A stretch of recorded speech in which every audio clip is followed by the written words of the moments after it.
महाराज की कथा कारण का जय जयकार कैवल साहेब।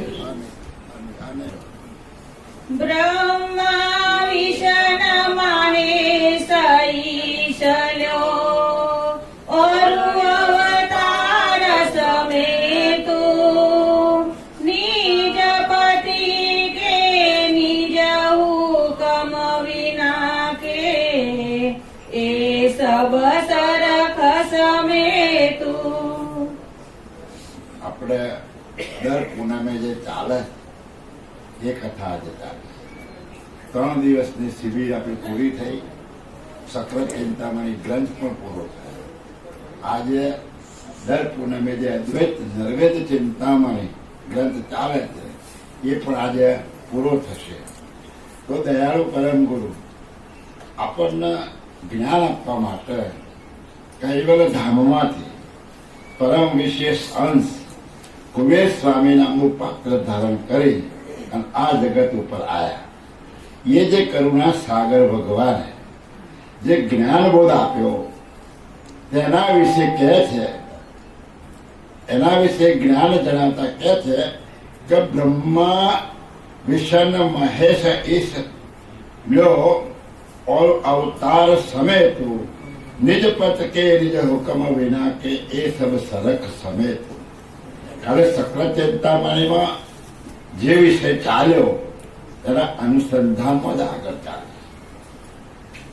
કાલે ગુરુઓ વિશે વાત કરી અને આ શરીર અને શરીરને ચલાવનાર બે વિભાગ જે છે, જળ તત્વોનું જળ શરીર અને જળ તત્વોના જળ શરીરને ચલાવનાર ચૈતન અંશ, આ બેનું વિભાજન સક્રત ચિંતામણીમાં અનેક દાખલા આપી અને આપણને જુદી જુદી રીતે સમજાય। અને એ જ્ઞાન આ જગતમાં આજ સુધી કોઈએ આપ્યું નથી। આ શરીરને ચલાવનાર કોણ છે એનું જ્ઞાન આજ સુધી કોઈ મતપંથવાળાએ આ જુદું પાડી અને બતાવ્યું નથી। દયાળુ પરમ ગુરુ અનેક ન્યાયો દ્વારા આપણને આ ન્યાય સહિત જળ અને ચૈતન્ય બે વસ્તુને જુદી પાડી અને સમજાવવાનો પ્રયત્ન કર્યો છે। એમણે જે 15 ગ્રંથો લખ્યા એ 15 ગ્રંથોની અંદર જે જ્ઞાન છે એ જળ અને ચૈતન્ય બે જુદા પાડવાનું અને આ શરીરને ચૈતન્ય કરનાર અંશ કોણ છે અને આ જગતનો સર્જનહાર માલિક કોણ છે એ વિશેનું જ્ઞાન આ 15 ગ્રંથોની અંદર બાપજીએ આપણને સરસ રીતે સમજાવે છે। તો આ જગતમાં જે મતપંથો ચાલે છે, જે સંપ્રદાયો ચાલે છે, જે ગુરુ પ્રણાલિકાઓ ચાલે છે, તો એમણે કયું જ્ઞાન આપ્યું? તો કહે છે કે એમણે જે જ્ઞાન આપ્યું એ સર્જનહાર માલિકે આ જગત જે રચ્યું એ ક્રતનું જ્ઞાન આપ્યું। જે મહાપુરુષો થઈ ગયા એ મહાપુરુષોએ આ જગતના સર્જનહારનું જ્ઞાન આપ્યું નથી, પણ ક્રત જે ઉત્પન્ન થયું છે અને એ ઉત્પન્ન કરેલા ક્રથની અંદર જે મહાન વિભૂતિવાન પાત્રો અને જે અવતારો થયા, જે પુરુષો થયા, જેમણે કઈ જ્ઞાન આપ્યું એમણે એનું જે જ્ઞાન આપ્યું અને એમનું સ્મરણ કરાયું અને એક નિર્ગુણ પદની સ્થાપના કરી કે ભાઈ આ જગત બ્રહ્મમાંથી ઉત્પન્ન થયું છે અને બ્રહ્મમાં સવાયું છે। તો ઘણાએ નિર્ગુણ પદની સ્થાપના કરી, બ્રહ્મની સ્થાપના કરી, પણ જગતનો સર્જનહાર જે કરતા માલિક છે, જેના 5 વિશેષણ દ્વારા આપણને પરમ ગુરુએ ઓળખાઈ આપ્યા છે કે આ આપણા સર્જનહાર માલિક છે. એવા કૈવલ માલિકને ત્યાંથી કોઈ જ્ઞાન લઈને આવ્યા નથી અને એ જ્ઞાન કોઈ બતાવ્યું નથી અને એ જ્ઞાનની કોઈને ખબર નથી. તો અહીંયા કહે છે કે બ્રહ્મા વિષ્ણુ મહેશ આ સૃષ્ટિના આદિ મહાદેવો છે અને આ મહાદેવોએ આ સર્જનહારનું જ્ઞાન આપ્યું નથી. એમણે જે વેદોની રચના કરી એ વેદોની અંદર બ્રહ્મ સુધી એમની દ્રષ્ટિ પહોંચી અને નિર્ગુણ બ્રહ્મની સ્થાપના કરેલી છે. એ પણ આ જ્ઞાનને સમજી શક્યા નથી. ઓર અવતાર સમેતું અને જેટલા અવતાર થયા એમણે પણ આ જગતના કૃત વિશેનું જ જ્ઞાન આપ્યું છે અને એમાં જે મોટા મહાદેવો થઈ ગયા એમનું જ ભજન કરવાનું કહ્યું છે. આ નિજ પંચ કે નિજ હુકમ વિના કે એ સબ સરખે સરસ સમેતું. આ નિજ પતિના હુકમથી અહીંયા આવેલા નથી. એ તો કર્તાએ જે કૃત કર્યું છે એ કૃતના અનુક્રમના ધારા પ્રમાણે ઉત્પન્ન થયેલા અંશો છે. એટલે નિજ પતિનો હુકમ લીધા વગર જે આયા અને જે આ જગતની અંદર વિચરણ કરી ગયા એ ઘાટદારી બધા સરખા છે. એમાં કોઈ વિશેષ પરમ વિશેષ ગતિનો કોઈ છે નહીં. હા ઇનમે હુકમ લઈ હજરત કે કુનાએ ભવ ભરમે આપ આપની ઈશ્વરી અનકુસબ ભુગત ગયે ભવ સરમે. આ જેટલા થયા એમાંથી દયાળુ કહે છે કોઈ હજરત એટલે માલિકના હુકમથી કોઈ અહીંયા આવ્યા નથી. કોણ આયો ભાવ ભર મેં આ જગતમાં કોઈ આવ્યો હોય તો તમે બતાવો. આપ अपनी ऐश्वर्य को सब भुगत गए भाव भर में. ये જે ઐશ્વર્યતા લઈને આવ્યા હતા, જે વિભૂતિ લઈને આવ્યા હતા એ વિભૂતિનો પસારો આ જગતમાં લોકોને બતાવી અને એ ભોગવીને પાછા આવ્યા હતા ત્યાં જતા રહ્યા. પણ કર્તા માલિકના ધામમાંથી આવેલા નથી. હા પુને નદી કરતાર પરમ કી જીવ કુસી ખતરન કી નિજ તન કે સમરણ કરવાવિત કિની મુગત ભરન કી. कुने न दे करतार परम मरम की जीव को શીખ ચરણન. આ જેટલા મહાપુરુષો થઈ ગયા બ્રહ્મા વિષ્ણુ મહેશ અને અવતારી પુરુષો જે થઈ ગયા એમાંથી કોઈએ આ જીવને તરવાની શીખ આપી નથી કે ભાઈ આ જગતની અંદર તમે કેવી રીતે તમારા સ્વરૂપમાં ઓળખી શકશો અને કર્તા માલિકના ધામમાં જશો એ જ્ઞાન કોઈ આપ્યું નથી. પણ એમણે કયું જ્ઞાન આપ્યું? નિજ તન કે સ્મરણ કરવાવત. એમણે જે ઘાટ લઈને આવ્યા હતા એ ઘાટનું સ્મરણ તમને આપી દીધું. આ જગતના જીવોને કે ભાઈ આ બધા ભગવાનો થયા, જે ગુરુઓ થયા એ ગુરુઓએ ઘાટરૂપી મૂર્તિઓ, આ આકારરૂપી જે શરીર હતા એ શરીરોની મૂર્તિઓ બનાવી અને એ શરીરોના ફોટા બનાવ્યા અને ભાઈ આનું તમે સ્મરણ કરજો. કિની મુગત મરણ કી. અને તમે મર્યા પછી તમે મુક્તિ મળી જશે. આવું બધાને વળગાડી દીધું. એટલે આખું જગત આ મૂર્તિ પૂજા એટલે આ ઉપાસનાઓમાં આખું જગત લાગેલું છે. પણ ખરા કરતા માલિક કોણ છે એ જ્ઞાન કોઈ આપ્યું નથી. હા જો વલ્લભી કોઈને કહી હોય તો ગતિ પરમ પદ કેરી તો તેનું લક્ષ્ય લખાઈ તકો મમ કહા ઉપજે કરી વેરી. બાપજી શું કહે છે દયાળુ પરમ ગુરુ કે જો કદપી કોઈને કહી હોય તો ગતિ પરમપતિ કેરી.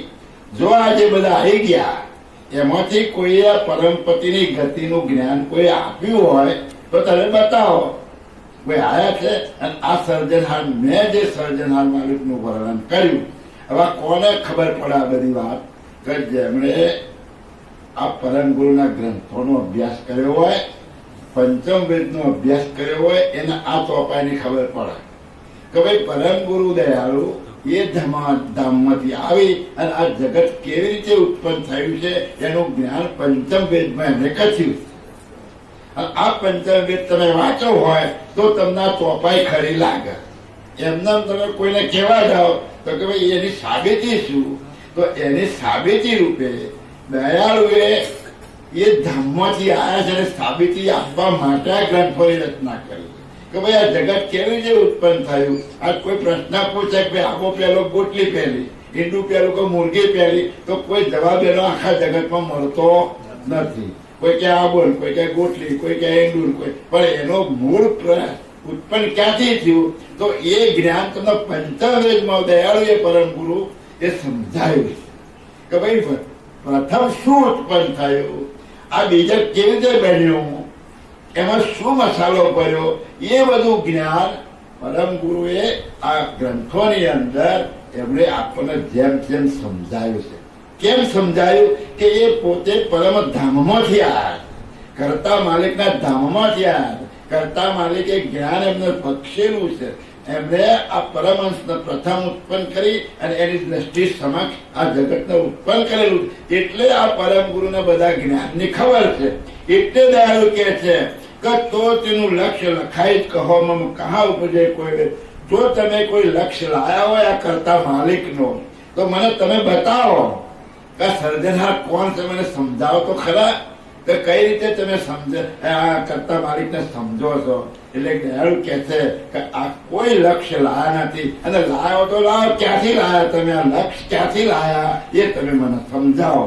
એટલે પણ આ જગતના કોઈ મતપંથ વાળા તમને સમજાવી શકવાના નથી. હા, બ્રહ્મ જ્યોત નિર્ગુણ ગુણ સ્થાપિતવા એહી ઉપાસન સબકી સકલ સૃષ્ટ કૂતઃ વિલમાયિત અવનિરચી જગકી.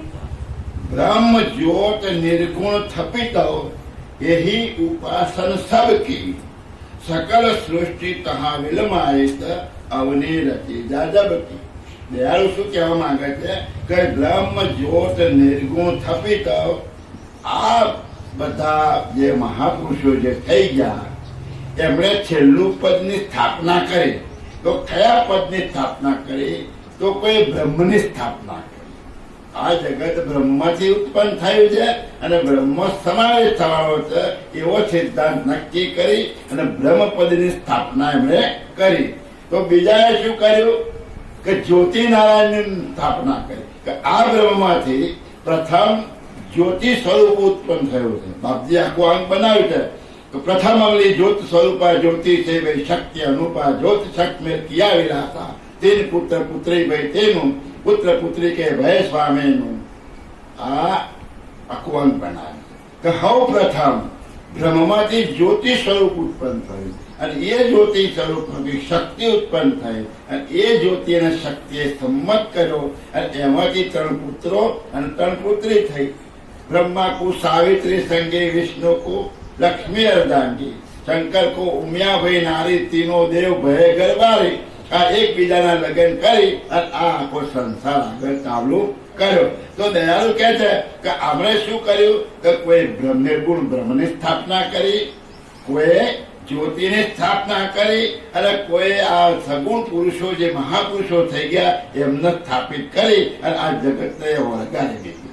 તો તમે આની ઉપાસના એહી ઉપાસન સામકી આ બધાની આ ઉપાસનામાં બધાને વળગાડી દીધા. અવની રચી જાજબ. ક્યાંથી તો કે સૃષ્ટિની રચના રચી ત્યારથી આ બધાને તમને આ લોકોએ વળગાડી દીધા છે. પણ સાચા સર્જનહારની ઓળખ કોઈ કરી નથી. હા, જગતે નિજપતિ હુકમ લઈને મુગતિયાર મુગતન કે તન ધરત દીપાએ હમઈ ભવ કાજ કરન જગતન કે. એટલે દયાળુ કહે છે કે આ જગતમાં કોઈ આ જ્ઞાન આપ્યું નથી. જગતે નિજપતિ હુકમ લઈને કે મુગતિયાર મુગતન કો.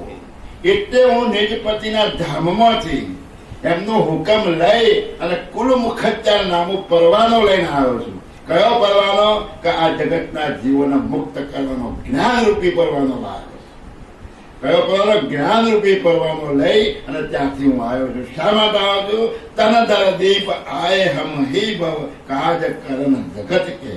આ જગતના જીવાત્માઓ જે ભૂલા પડ્યા અને મારો સર્જનહાર માલિક કોણ છે એનું જ્ઞાન ન હોવાથી આ દયાળુ પરમ ગુરુ કહે છે કે હું એમની સન્મુખ હતો, છતાં આ જગતના જીવાત્માના કલ્યાણ માટે આ શરીર રૂપી વેશ ધારણ કરી અને હું આ જગતમાં આવ્યો છું. હા, એહી પર કારણ કે સામ્રત હમ અતણી ન્યાવન રણિત કે और हुकम सहितम पतियन के कम नहीं को बरनित के. और यही पर कारण के सामर्थ हम अतहि न्याय निर्णय છે. એટલે આ ન્યાય સહિત નિર્ણય કરીને કહેવામાં હું સામર્થ છું. કેમ સામર્થ છું? કે હું કૈવલ ધામમાં ત્યાં જેને જગતની રચના કરી છે એવા સર્જનહાર માલિક છે એના ધામમાં ત્યાં હુકમ લઈને આવ્યો છું. એટલે મારામાં સામર્થતા છે. और હુકમ સહિતમ પતિયન કે કમ નહીં કોબર નહીં કે. અને એ હુકમ લઈને આવવાથી આ પ્રકારનું જે જ્ઞાન છે એમાં કોઈ ઉણપ તમારા માટે મેં રાખી નથી. બધું જ જ્ઞાન મેં તમને સમજાવવાનો પ્રયત્ન કર્યો છે. હું ત્યાંથી લઈને આવ્યો છું. પછી મારા ઉણપ રાખવાની છે. અને આવવાનું કારણ પણ શું છે? કે આ જગતના જીવોને તારવાનું. તો પછી મારે ઉણપ રાખવાની કોઈ જરૂર ખરી? હું સંપૂર્ણ જ્ઞાન લઈને આવ્યો છું. મારા શિર ઉપર હુકમ છે તો એ હુકમનું પાલન હું કરું છું. આ બધું જ્ઞાન લઈને આવ્યો છું એટલે હું આવું સમર્થ પુરુષ છું. હા, ऐसे ही पुरुष मन से तुम की क्यों न होय मुग तेरी.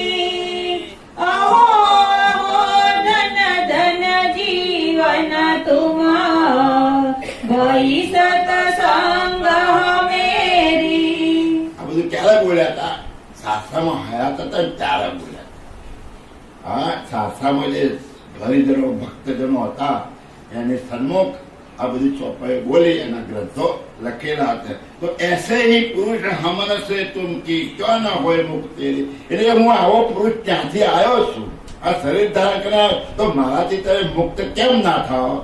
એટલે મારા મુખમાંથી જે વચનો નીકળ્યા છે, મારા મુખમાંથી જે જ્ઞાન રૂપી જે વાણી નીકળે છે એ વાણી સાંભળી અને તમે મુક્ત કેમ ના થઈ શકો?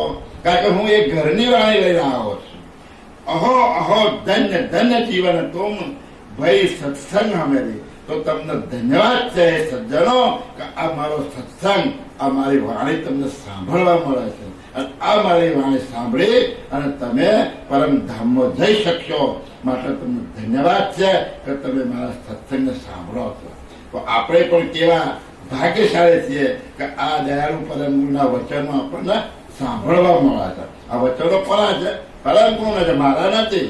દયાળુ પરમ ગુરુના વચનો છે અને એ વાંચીને તમને સંભળાવું છું. અને એ વચનો ઉપર તમારે વિશ્વાસ રાખવાનો. મારા વચનો ઉપર વિશ્વાસ નથી રાખવાનો. પરમ ગુરુએ જે કહ્યું છે એ વચનો ઉપર વિશ્વાસ રાખી અને આપણે પરમ ધામમાં જવાનું. હા, एतने दीनान उतरत गे साबुते सतमनी विनु वैराग त्याग तन तपसे खावत काल खतमही.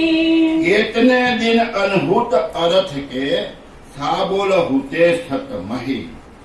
એટલે આટલી જિંદગી જે આપણી જતી રહી, આ બધા અર્થ વગરના આપણા દિવસો જતા રહ્યા. અર્થ વગરના દિવસો જતા રહ્યા કે જે નાશવંત હતું એનું જ્ઞાન આપણે કથી છે. પણ જે કિંમતી અને સારામાં સારી જે વાણી રૂપે જે સત્ય સમજાવવામાં આવ્યું એ આપણે હજુ કોઈ માની શક્યા નથી. પણ જે અસત્ય હતું, જે નાશવંત હતું એને સાચું માની અને આપણે અત્યાર સુધી ચાલ્યા કર્યા. જે ખોટું હતું, જે નાશવંત હતું, એનું જ્ઞાન જે મળ્યું એને સાચું માની અને આપણે ચાલ્યા કર્યા છે. એટલે આપણા જે દિવસો ગયા એ બધા અર્થ વગરના ગયા. બિનુ વૈરાગ ત્યાગ તન તપસ્ય ખાવત કાલ ખતમાય. એટલે આપણને સાચું જ્ઞાન ના મળ્યું એટલે એ પોતેને મેળવવા માટેનો આપણો વૈરાગ ઉત્પન્ન ના થયો અને આપણને કોઈ ત્યાગ પણ ઉત્પન્ન ના થયો. અને આવું નહીં થવાથી આપણું જે શરીર છે એ કાળના ખાતામાં ખપી ગયું. એટલે કાળ ખાઈ ગયો એટલે આપણા દિવસો બેકાર ગયા. પણ હવે બેકાર નહીં થાય. કેમ? આપણને પરમ ગુરુનું જ્ઞાન સાંભળવા મળ્યું એટલે અત્યાર સુધી જે ગયા એ બધા બેકાર ગયા એમ પરમ ગુરુ કહેતા કે જેને જેને આ જ્ઞાન નથી સાંભળ્યું એની જિંદગીના દિવસો બેકાર ગયા.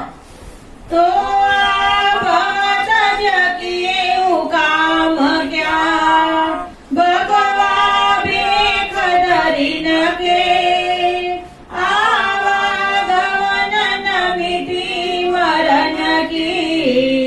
ભવજલ ફેર ફરી નકે.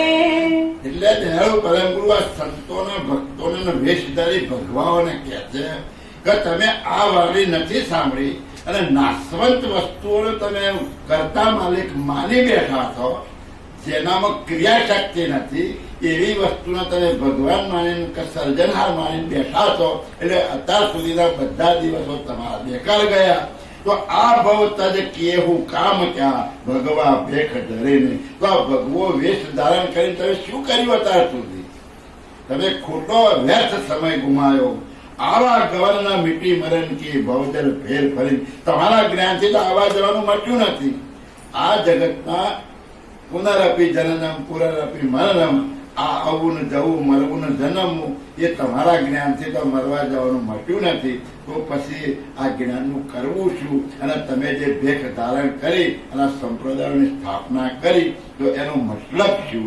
કોઈ કામમાં આવ્યું નથી. ભવજલ ફેર ફરે કે અને એ જ્ઞાનથી કે તમારા મતપંથી આજે આવવું ને જવું આ 84ના ચક્કરમાં જે ફરવું એ તો બંધ થયું નથી. હા, તે તો લખી ઉતિલે લાટન સુખ સંસાર સરાતે પુનરૈય રચિત અનુભવ કી અધિકમ ફરક ફરાતે.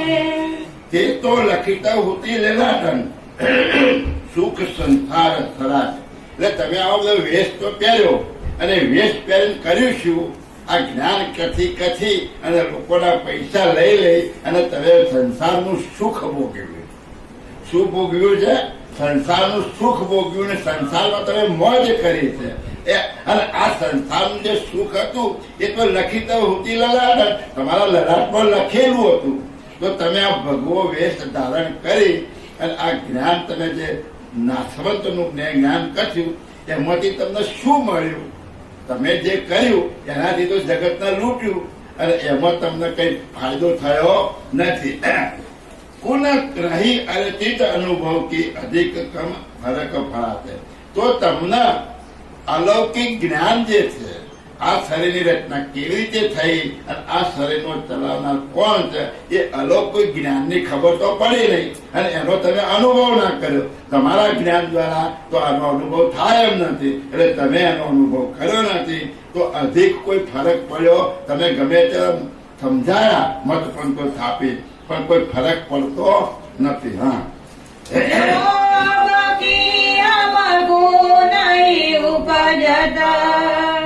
અનુભવ ગમ વિચારે તો તુમ જાવત કલી કે બેખ લગ પેડ કિલાર કતારે. જો અબ કી હમકુ નહીં ઉપજત અનુભવ અગમ વિચારે. હવે હું જે જ્ઞાન આપું છું અને મારા જ્ઞાન દ્વારા આ મારું જ્ઞાન તમે સાંભળો છો અને એ જ્ઞાન દ્વારા આનો અનુભવ કરવાનો ઉમંગ તમારામાં નહીં જાગે તો તમારે શું કામનું? આ જ્ઞાન સાંભળે અને આ માલિકને મળવાનો, તમારા સ્વરૂપને સમજવાનો, અનુભૂતિ કરવાનો ઉમંગ તમને જાગવો જોઈએ. પણ દયાળુ કહે છે કે જો તમને ઉમંગ નહીં જાગે તો તુમ જાવત કલી કે ભેખલન ભેડ કી લા, જેમ ઘેટાનું લાર એકબીજાની પાછળ ચાલ્યું જાય છે એમ આ બધા કળિયુગના જે ભેખ છે અને એક કળિયુગના ભેખ જેમ ઘેટાની લારની પાછળ એક જેમ એમ ચાલ્યા જાય છે એમ તમે પણ એમાં જતા રહેવાના. કેમ જતા રહેવાના? આ મારો અનુભવ રૂપી જ્ઞાન સાંભળી અને જો આવો ઉમંગ તમને નહીં થાય તો તમે પેલા ગયા એમ તમે પણ જવાના. હા, भाग्यवान तुमसे नहीं युग में लोक चतुर्थ समाही तेरी सर तुल मूल मापक में आवत नहीं किनु काही. દયાળુ કેવી વાત કરે છે કે ભાગ્યવંત તુમસે નહીં યુગ, તમે ભાગ્યવાળા છો. તમે એટલા બધા ભાગ્યવાળા છો કે આ 14 લોકની અંદર તમારા જેવો કોઈ ભાગ્યશાળી નથી. કેમ ભાગ્યશાળી નથી? કે તમને મારી અનુભવ રૂપી વાણી સાંભળવા મળે છે. તમને આ કર્તા માલિકના ધામનો જે અનુભવ મને છે એ વાણી હું તમને સમજાવું છું, તમને સંભળાવું છું અને આ વાણીના જ્ઞાન દ્વારા તમને ત્યાં જવાનો રસ્તો બતાવું છું. એ સાંભળવા તમને મળે છે. એટલે આ 14 લોકની અંદર તમારા જેવો કોઈ ભાગ્યશાળી નથી. આપણા જેવો કોઈ ભાગ્યશાળી ખરા? આ વિચાર કરવા જેવી બાબત છે કે તેનું સર તુલ મૂલ માપ કે આવત નહીં કેનું કોઈ. આ 14 લોકની અંદર એનું માપ કે તોલમોલ થઈ શકે એવું નથી. એવું તમારું ભાગ્ય છે. કેમ કે આ પરમ ગુરુની વાણી તમને સાંભળવા મળે છે. એ વાણીમાં છે શું? આ શરીરને ચલાવનાર હું કોણ અને આ જગતને બનાવનાર સર્જનહાર કોણ, એ વાણીની અંદર જ્ઞાન છે. અને એ જ્ઞાન દ્વારા તમારો પોતાનો જે અનુભવ કરવાનો છે કે હું પોતે કોણ છું એની અનુભૂતિ આ જ્ઞાન દ્વારા એ રસ્તો તમને બતાવે છે, એનું જ્ઞાન તમને આપે છે. અને એ અનુભૂતિ કરી અને માલિકના ધામમાં જવાનું તમને જ્ઞાન સમજાશે. દયાળુ अब जेहि बोध करन में तुमको बाकी रखी न बापू जरूर जरूर परम पद पाइत जेहि घर आज जाबू. अब यही बोध करन में तुमको बाकी रखी न बापू. अरे मारा बाप, મેં કશું બાકી રાખ્યું નથી તમને કહેવામાં. દયાળુ બાપ કરીને બોલે છે કે મારા બાપ, હવે તમને મેં કશું કહેવામાં બાકી નથી રાખ્યું કે તમારા સ્વરૂપને કેવી રીતે ઓળખવું અને તમારા સ્વરૂપે કેવી રીતે થવું અને કર્તાના ધામમાં કેવી રીતે જવું એ બધું મેં તમને સમજાવી દીધું છે.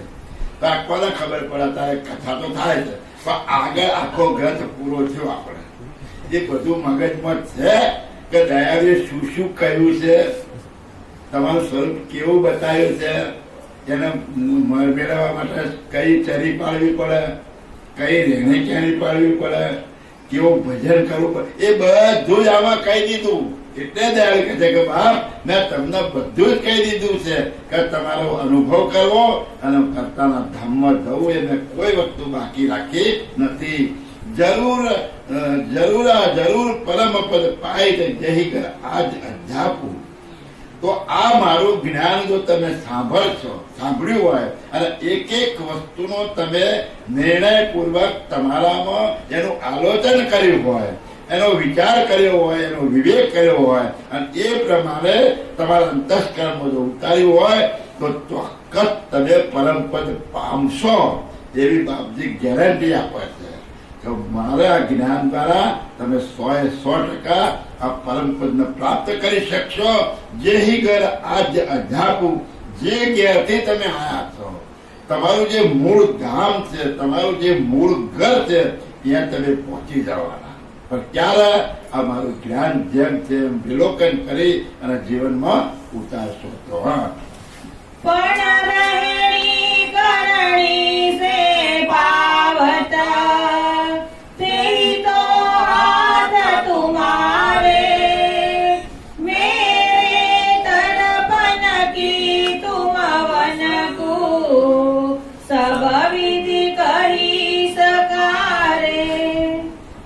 શું કહે છે કે પર રહેણી કહેણી સે પાવત તેહી તો હાથ તો આ બધું જે મેં કહ્યું બધું જ્ઞાન આપ્યું રહેણી કહેણીનું અને તમારા અંતઃકરણ કેવી રીતે શુદ્ધ કરવા, તમારી શુદ્ધતા ક્યાં ઠેરાવી, આ બધું જ્ઞાન મેં આપ્યું. પણ હવે કોના હાથમાં છે? તમારા હાથમાં છે. મેં તો બધું કહી દીધું, પણ આ રહેણી કહેણી પાળવી કોના હાથમાં છે? આપણા હાથમાં. જો એ પ્રમાણે આપણે પાળીશું તો પરમપદ તો ચોક્કસ મળશે. એવો સિક્કો મારી દીધો. પણ આ મોટામાં મોટું આ વચ્ચે છે. આ જે અમે જે બતાવી રીત, એ રીત તમારે પાળવાની. આ રીત ના પાળો તો તમે એ વસ્તુને પ્રાપ્ત કરી શકવાના નથી. એક ચોપાઈ નરેશ આગળ બોલ્યા, કઈ બોલ્યા? એક જગાએ ચોર હતો અને એ ચોરી કરે કે બે છેલ્લી ચોરી કરી દઈશ. મંડલી મૈયત ને મેં તસ્કર આવી બેઠો, પ્રહાર કરી પર દારીઓ પર ઉઠી કબૂ ના બેઠો. ચોરે વિચાર કર્યો છેલ્લી ચોરી કરી લઈ તો પ્રજા ઘડીએ ઘડીએ ચોરી કરી નથી, તો હવે છેલ્લી ચોરી કરે એટલું બધું ધન ક્યાં મળે? તો કે રાજાના ઘરમાં મળે. રાજાના રાજમહેલમાં નક્કી કર્યું પાડો ધાર, બીજું શું?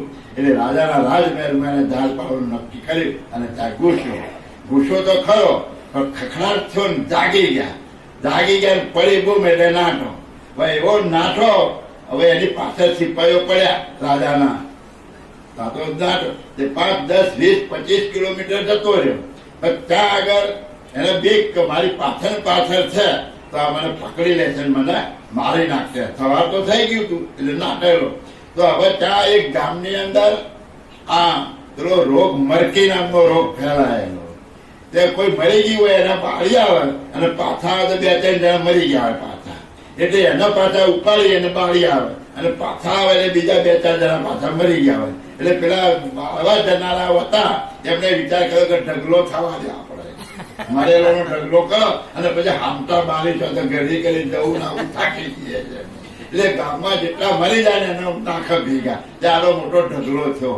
ત્યાં દોડતો ચોર ત્યાં આવ્યો અને એને જો કે આ મળદાનો ઢગલો છે આમાં પહેરી દો એટલે આપણને કોઈ વાત છે. એટલે એના ભેગો મેં ઘૂસી ગયો, હુઈ ગયો. મળદા ભેગો મળદો થઈ હુઈ ગયો. પાછળ છીપાયો બધા. આ દિવસ થઈ ગયો, આ તો દેખાતો એટલે પેલો પગી રાખતા. પગી એ પગીનું કામ શું? પગ જોવાનું કે આ માણસ ક્યાં થઈને ક્યાં ગયો હશે એ પગ જોતા જોતા જાય. એટલે નિષ્ણાત હોય, ગમે એટલા પગ હોય પણ પેલાનો પગ જ શોધી કાઢે. એટલે પગ નિષ્ણાત હોય ના, એ પગ જોતા જોતા એ પગી આ ઢગલા પાસે આવ્યો અને પછી એનાથી આગળ તપાસ કરી પણ ક્યાંય પગ દેખાયો નહીં. એટલે એને સેનાપતિને કહ્યું કે ભાઈ આ આમ જ હોવો જોઈએ ગમે તે. એટલે આ તો મળતા છે પણ જે હોય તે મારી વિદ્યા જે પગ જોવાની છે એ કહે છે કે અહીંથી પગ આગળ જતો નથી. એટલે પેલા એવું કામ કરે, બધા મળદાને એક ભાડાનો ગોદો મારા નાખો મારા. એટલે ભાઈ હશે તારો બોલ છે નીકળશે. એ લોકોએ શું કર્યું? એક મરદું લઈને એક ભાડાનો ગોદો મારે પછી નાખા બાજુ મારા બધાને મારે ઢગલો પાછો કરી દીધો કે ભાઈ આમાં તો એકઈ આવ્યો નથી અને આ ઢગલો થયો. એટલે પેલાને પૂછ્યું કે ના, મારી વિદ્યા ખોટી પડે, આમ જ છે. તો હવે છે નહીં તો શું કહે? ફરી પેલા કે એક કામ કરો, પૂરો હળગાવો અને બધાને મોઢે હળગાયેલો પૂરા. એટલે હવે પછી તો બોલ છે ને મેં હશે તો એટલે બધાને પાછો હળગાઈ ઢગલો આ બાજુ કર્યો. ઢગલો થયો પણ કશું થયું નહીં. એટલે પેલા બધા સેનાપતિ સિપાહીઓને લઈ અને પાછો જતો. પેલો ચોર બચી ગયો. કેમ બચી ગયો? એને મળદાની રીત પાડી. એને શું કર્યું? મળદાની રીત પાડી કે મળદાને તમે ગમે તેમ કરો તો એ હાલે બોલે ચાલે નહીં. એને બાળો તો એ બોલે નહીં, એને કાપો તો એ બોલે નહીં. તે પેલો ચોર મળદા જેવો બની ગયો કે એને ભાલાની આણી મારી તોય આવ્યો નહીં, એને પૂરો હળગારેલો અડાડે તોય બોલ્યો નહીં. એટલે બચી ગયો. એમ તમે અહીં દયાળુ કે છે કે આ રહેણી ક્યાંય પાળવી તમારા હાથમાં છે. હવે મળદામાં પૂછી ગયો પણ આ સહન કરવાનું કોના હાથમાં હતું? એ પેલાના હાથમાં હતું, ચોરના હાથમાં હતું. એટલે મંડળની મૈયતને મેં તસ્કરાએ બેઠો, પ્રહાર કરી પરદારીઓ પર ઉઠી કબૂને બેઠો, એના ઉપર પ્રહાર કર્યો, એના અગ્નિ અડાડી ઉઠીને બેઠો ના થયો એટલે બચી ગયો. એમ મને દયાળુ કહે છે કે રહેણી કેરી પાડીઓ તમારા હાથમાં છે. તમે આ ઢગલામાં તો આવી ગયા, ભક્તોના ઢગલામાં તો આવી ગયા છો, પણ હવે પાર પામવું હોય તો ભક્તોનો અને ભક્તોનો જે નિયમ છે એ નિયમ તમારે પાળવો પડે અને એની રહેણી તમારે પાડવી પડે. જો તમે રહેણી પાડશો તો ચોક્કસ તમે પાર ઉતરી જાય. તો કહે મેરે તર્પણ કે તમે અનુકૂળ સબ વિધિ કહીશ. એટલે મેં તો બધી વિધિ તમને કહી દીધી, હવે વિધિ પાડવી તમારા હાથમાં. એટલે જો પરમ પદ મેળવવું હોય અને પોતાના સ્વરૂપને જાણવું હોય તો આ ગ્રંથોની અંદર દયાળુએ જે જ્ઞાન આપણને સમજાયું છે એ જ્ઞાન આપણા જીવનમાં ઉતારવાનું. હા, જતમત કહી તુમકુ હમ જેઈ જન તીવ્ર ત્યાગ કિયાગો તેઈ કી તેઈ રખો તન તજ લગ તો તુમહી બળ ભાગુ. જતમત કહી તુમકો હમ જે જન તીવ્ર ત્યાગ ત્યાગુ. મેં આગળ તમને બધો તીવ્ર ત્યાગ કેવો રાખવો જોઈએ એ બધી વાત કરી. તમે અત્યારે બધાને વૈરાગ ઉત્પન્ન થયો હશે, આ કથા સાંભળીએ છીએ એટલે આપણને વૈરાગ ઉત્પન્ન થાય ને કે હા કેટલી સરસ વાત થાય. આપણે સુરતા બોલતા બધું આ વાણી ઉપર સ્થિર થઈ ગયું હોય અને મારે પરમ પદમાં જવું છે એવું બધાનો ભાવ ખરો કે નહીં. અરે આપણે કોઈક મરી ગયું હોય અને પાળવા ગયા હોય તો ત્યાં સંસ્થાનમાં વૈરાગ થાય કે ના થાય? એક દાડો મરી જવાના છે, બિચારો મરી ગયો, આપણે જવાના થાય છે ને. તો આ વૈરાગ જે જાય, હવે એ વૈરાગ હતા જે પકડી રાખો. તમે ઘેર જ્યાં પતિએ પકડી રાખવો પડે. જો તમે પકડી રાખો તો તમે પાર ઉતરી શકો, નહીતર પાર ઉતરી શકાય નહીં. એટલે જ કહે કે જતમત કહી તુમકુ હમ જઈ જન તીવ્ર ત્યાગ ત્યાગ. મેં આગળ તમને જતમત રહેવા માટે કેવો ત્યાગ જોઈએ એ બધું વર્ણન મેં આગળ તમને કર્યું છે. એહી કે તેહી રખો તન તજ લગ. અને એ ત્યાગને આ શરીર રહે ત્યાં સુધી પકડી રાખો. આ શરીર રહે તમારું ત્યાં સુધી એ ત્યાગને એમ તેમ જતમત તમે રાખો તો તુમહી બડે ભાગુ. તો તમે મોટામાં મોટા ભાગ્યશાળી બનશો અને આ પદ તમને મળશે. હા, और तुमको निज पद पावन की निरभे कहीं जरूरी तो तुमको कहीं पद पालन में मत कोई दरो सबूरी. और तुमको निज पद पावन की निर्भय कही જરૂરી. આ પદ પામવા માટે, નિજ પદની ઓળખ કરવા માટે, નિજ પદનું જ્ઞાન પ્રાપ્ત કરવા માટે, નિજ પદમાં જવા માટે, નિજ પદમાં કાયમ માટે સ્થિર થઈ અને કૈવલ્યની સાથે એકતા કરવા માટે બધું જ નિર્ભયપણેનું જ્ઞાન નિર્ભય કહી જરૂરી. તમે નિર્ભય કેવી રીતે થાવ એ બધું જ્ઞાન મેં તમને આપ્યું છે, એમાં કોઈ કસર બાકી રાખી નથી. તો તુમકુ કઈ પદ પાલન. અને આ કેવી રીતે તમે નિર્ભય થઈ શકો અને આ ધામમાં જઈ શકો? તો એના માટે મેં તમને જે પથ પાલન એટલે રહેણી પાડવાની, એક ચરી પાડવાની મેં વાત તમને સમજાવી. તમારે કઈ ચારી પાડવી એ મેં તમને આખું બધું આગળ સમજાય કે ભાઈ કામ, ક્રોધ, મોહ, મારું તારું, રાગ, દ્વેષ, ઈર્ષા, અભિમાન, વેર, ઝેર, આ અંતસ્કરણને શુદ્ધ કરવા, આ જેટલા ચોર છે એ બધાને કાઢી નાખવા, આ બધું જ મેં તમને સમજાવી દીધું. એ તમારામાંથી બધું તમે સાફ કરો અને જતમતપણે એ કાઢ્યા પછી તમે જે ચોખ્ખા ને નિર્મળ થયા તો એવા એવા તમારા રહેવા માટે પછી કોઈ ભોગ કરવાનો છે નહીં. તમારા મગજમાં કોઈ વિચાર બીજો આપવો ના જોઈએ. આવી ચરી જો તમે પાડો તો મત કોઈ ધરો સબૂરી. તો આવી ચરી પાડવા માટે તમે પાછા ના પડતા. તમે પાછા ના પડતા કે ભાઈ ચાલશે એવું તમે ચલાવી ના નતા. બસ આ નિર્ણય કર્યો તો કર્યો.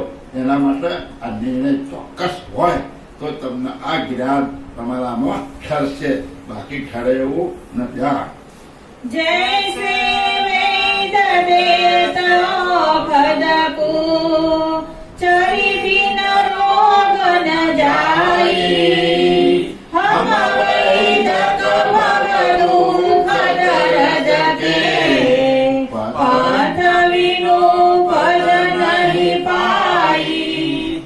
जैसे वैद्य देत ઔષધ કો ચરે બિન રોગ ન જાય. તો પાછો એ દ્રષ્ટાંત આપ્યું કે કેવી છે કે જૈસે વૈદ્ય દેત ઔષધ કો ચરે બિન રોગ ન જાય. તમે બીમાર પડ્યા હોય તો ક્યાં જાઓ? આપણે જઈએ. અત્યારે કોરોના ચાલે છે, કોરોના થાય શું થાય? આપણે હોસ્પિટલમાં દાખલ થવું પડે, પણ ત્યાં જઈને પછી ગરમ પાણી પીવું, ગરમ ઉકાળા પીવા, આ બધું કરવું પડે ને. પણ એ ના કરીએ, માસ્ક થાય છે ક્યાંથી? આ માસ્ક ના પહેરીએ, આ હાથ ના ધોઈએ, આ બધું કરીએ તો કોરોના થાય. તો આપણને આજે જે ચરી બતાવે વૈદ પાસે તમે જાઓ એટલે દવા આપે, એટલે તમને ચરી આપે કે ભાઈ તીખું તળેલું ના ખાતા, હમણાં શરીર કામ ના કરતા, કોઈ જોર આવે એવું કામ, કોઈ વજન ના ઉપાડતા, હા, તમે બહુ ઉજાગરા ના કરતા, તમે ઠંડી વસ્તુ ખાતા નહીં. ઠંડી વસ્તુ ખાધી વગર બેસી ગયું મારું એમ આ ચરી ના પાડી, આ ચરી ના પાડી એટલે આ તકલીફ ઉભી થઈ. આ પ્રત્યક્ષ દાખલો છે. હા, તો હવાજમાં ખાઈ લીધું પણ ઘરું પકડાઈ ગયું એટલે હવાજમાં આપણે કેટલા ભરાઈ ગયા છે પ્રત્યક્ષ ખુલાસો થાય. એટલે કયું દયાળુ કહે છે કે વૈદ્ય જે છે એ તમને દવા તો આપે પણ એની સાથે સાથે ચરી પાડવાનું કહે. પણ જો ચરી ના પાડો, ચરી બીને રોગ ના જાય. પણ જો ચરી ના પાડો તો રોગ જાય નહીં. તો હમ વૈદક બહુ દુઃખદાયક કે તો હું પણ વૈદ્ય છું, પણ સર્વ વૈદ્ય છું. આ ભવના આ જગતની અંદર જન્મ અને મરણનું જે દુઃખ છે, અથવા તો તમને જે મારા સ્વરૂપનું જે જ્ઞાન નથી, એ જે ભૂલી ગયા છો, એ રોગ જે ભૂલપણાનો રોગ લાગુ પડ્યો છે, વિસર્જનપણાનો જે રોગ લાગુ પડ્યો છે, એનો વૈદ્ય છું. એ દવા જ્ઞાનરૂપી દવા હું લાવ્યો છું. પણ પથ વિનું પદ નહીં પાઈ. પણ મેં જે તમને રસ્તો બતાવ્યો, જે પથ એટલે રસ્તો બતાવ્યો, અને એ રસ્તો જે ચરી પાડવાનો જે બતાવ્યો છે, એ ચરી તમે નહીં પાડો અથવા તો એ રસ્તે તમે નહીં ચાલો તો આ તમારો રોગ છે વિસર્જનપણાનો, એ તમને પાછો મળવાનો નથી. તમારા સ્વરૂપને જે ઓળખવું છે એ તમે ઓળખી શકશો નહીં. પણ ક્યારે ઓળખી શકશો? તો મેં જે પથ બતાવ્યો, જે રસ્તો બતાવ્યો, જે ચરી બતાવી, એ પ્રમાણે તમારે જીવવું પડશે. હા, अब में ध्यान करत निज पद के तुम्हारी हेरन हेरो कुल करतार सकल के कारण ताहि लगरी चित मेरु. આપણે શું કહે છે દયાળુ? અબ મેં ધ્યાન કરત નિજ પદ કે તું મેરી હેર. હવે હું કઈ કઈ થાકી. હવે તમને બધું જ જ્ઞાન આપી દીધું, ગ્રંથોની રચના કરી, તમારું તમને કોણ છો એ તમને જણાવી દીધું, તમને લક્ષ્ય આપી દીધો, બધું વર્ણન કરી તમને સમજાવી દીધું, કેવી ચરી પાડી બધું સમજાય. હવે હું જાઉં છું, હવે હું આ જગતમાં રોકાવા, જે મારું કામ પૂરું થઈ ગયું છે એટલે હવે કે હું જાઉં છું. હવે મેં ધ્યાન કરત નિજ પદ કે તું મેરી હેર. હવે હું નિજ પદ સાથે મારી સુરતાને લગાવું છું.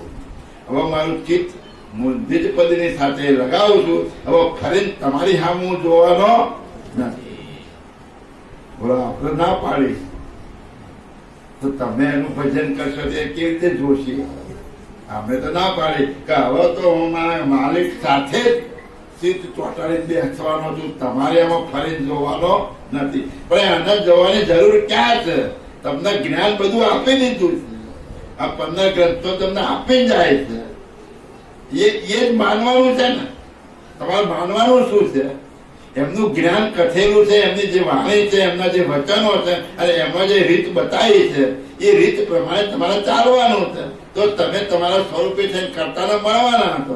એ પરમ ગુરુ તમારા હવે કહે છે કે હું હવે તમારી સામે જોવાનો નથી. કુલ કરતા સકલ કે કારણ, આ જગતના કારણ રૂપે જે કરતા માલિક રહેલા છે તહાર જે ચિત્ત મેળવું. હવે હું એની સાથે મારું ચિત્ત લગાવું છું. ત્યાંથી હવે ફરીથી તમારી સામે હું જોવાનો નથી. તો આપણે પાસે કેવું કહે કે પરમ ગુરુને મળીએ ત્યારે તમને તમારા સ્વરૂપે કરશે. પરમ ગુરુ મળ્યા નથી તમને. અત્યારે ગ્રંથ રૂપી તમારી મોજૂદ છે, પ્રગટ છે. પરમ ગુરુ ક્યાંય ગયા નથી. અત્યારે હાલ પ્રગટ મોજૂદ છે. આ વાણી દ્વારા, ગ્રંથો દ્વારા ગ્રંથ સ્વરૂપ છે તમારી સામે. તમારી સામે સન્મુખ પડ્યું છે.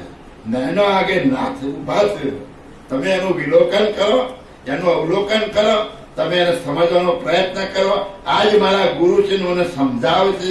એક એક વચન એમનું મારે ઉઠાવવાનું નથી, એક પણ વચન પર પગ મૂકવાનો નથી. હા, તો આવો નિર્ણય કરો તો પરમ ગુરુ હાલ મોજૂદ જ છે, ક્યાંય ગયા નથી.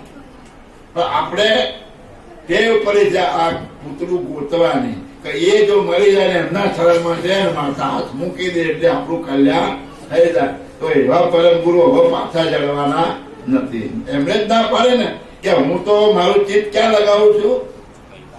કારણ આ જગતનો જે કારણ રૂપ કરતા માલિક છે એની સાથે જ હું જોડી દઉં છું. હવે હું તમારી સામે જોવાનો નથી. હા, નિજ પતિ સે ગત કરી એક તારન, સમદમ સુરત ધરી ન કે, કોટી વિઘન ગણિત આવરણ સે, પતિત જૌન ફિર ફરી ન કે.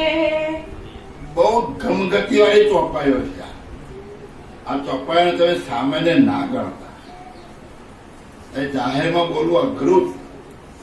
તમે એનું બેસીને એક એક ચોપાઈ આખો દિવસ તમે એનું મનન કરો કે શું કહે છે કે નિજ પતિ છે ગતિ કરી એક તારણ, સમદમ સુરત ધરીને કે હું મારો વાત પ્રણાને સમદમ કરી અને મારી સુરતાને આ કર્તાની સાથે એક તાર કરી દેવાનો. મારી સુરતાને કર્તાની સાથે હું એક તાર કરી દેવાનું. કોટી વિઘન અગણિત આવરણ. હવે ગમે તેટલા આવરણ આવે આ દુનિયા ઉપર, ઉથલ પાછળ ગમે તેટલું થઈ જાય, ગમે તે થાય આવરણ, પતિ તજે જોવું ન પણ એ પતિની સામે મેં જોયું છે અને મારી જે સુરતા લગાવી છે એને છોડી અને પાછું વળીને કદી હું જોવાનો નથી. બહુ વિચારવા જેવી ચોપાઈ હે. જે પૂરેપૂરો આમાં અભ્યાસ એનો ઊંડો ઉતર્યો હોય એ જ એના મગજમાં ઘૂસી શકે.